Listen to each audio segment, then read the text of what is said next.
হলিউডে বা হিন্দি সিনেমায় এরকম ডায়লগ কিন্তু খুবই শোনা যায়।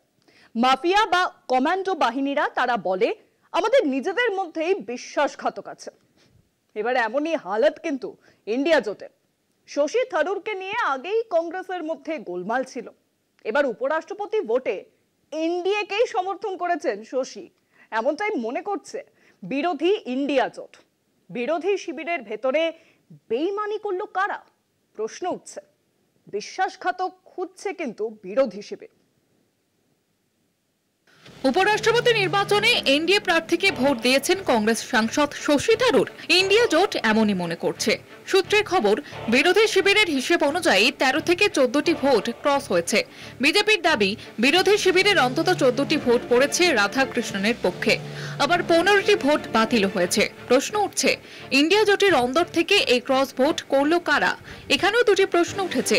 দল হিসেবে কোনো দল বিশ্বাসঘাতকতা করেছে, নাকি সাংসদরা নিজেদের মতো করে ক্রস ভোট দিয়েছেন? উত্তর খুঁজে বের করার চেষ্টা করছে ইন্ডিয়া শিবির। ইতিমধ্যেই ইন্ডিয়া জোটের তরফে সুদর্শন রেড্ডির পাওয়া 300 ভোটের ময়না তদন্ত করা হয়েছে।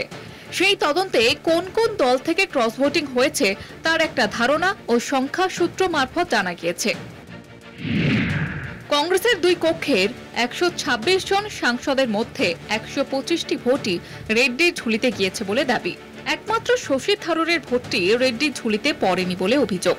তৃণমূল কংগ্রেসের 41 জন সাংসদই রেড্ডিকেই ভোট দিয়েছেন বলে দাবি করা হয়েছে। ডিএমকের 32টি ভোটের সবকটি রেড্ডির ঝুলিতে গিয়েছে বলে দাবি। তবে রাধাকৃষ্ণন তামিলনাড়ুর ভূমিপুত্র হওয়ার জন্য ক্রস ভোটিং হতে পারে, সেই সম্ভাবনা খারিজ করা হয়নি। সমাজবাদী পার্টির 41 জন সাংসদের মধ্যে 39টি ভোট রেড্ডির ঝুলিতে গিয়েছে। বাকি দুটি ক্রস ভোটিং হয়েছে নাকি বাতিল হয়ে গিয়েছে তা নিয়ে ধোঁয়াশা রয়েছে। শিবসেনা উদ্ধব গোষ্ঠীর 11টি ভোটের মধ্যে 8টি রেড্ডির পক্ষে, বাকি 3টি ক্রস হয়েছে বলে মনে করা হচ্ছে। আম আদমি পার্টির 12টি ভোটের মধ্যে 8টি রেড্ডির পক্ষে, বাকি 4টি ক্রস ভোটিং হয়েছে বলে অভিযোগ। শরদ পাওয়ারের এনসিপির 10টি ভোটের মধ্যে 8টি রেড্ডি পেলেও বাকি দুটি ক্রস হয়েছে বলে মনে করা হচ্ছে। ঝাড়খণ্ড মুক্তি মোর্চার মোট 5টি ভোটের মধ্যে 1টি বা 2টি ভোট ক্রস ভোটিং বা বাতিল হয়েছে বলে মনে করা হচ্ছে। বামেদের 14টি ভোট, আরজেডির 9টি ভোট, এআইএমএল এর 5টি ভোট রেড্ডি পেয়েছেন। সূত্রের খবর, বিরোধী শিবির আপাতত যে অঙ্ক করেছে তাতে 13 থেকে 14টি ভোট ক্রস ভোটিং এ গিয়েছে। যে 15টি ভোট বাতিল হয়েছে সেগুলির মধ্যে বিরোধী শিবিরের কয়েকটি ভোট থাকতে পারে।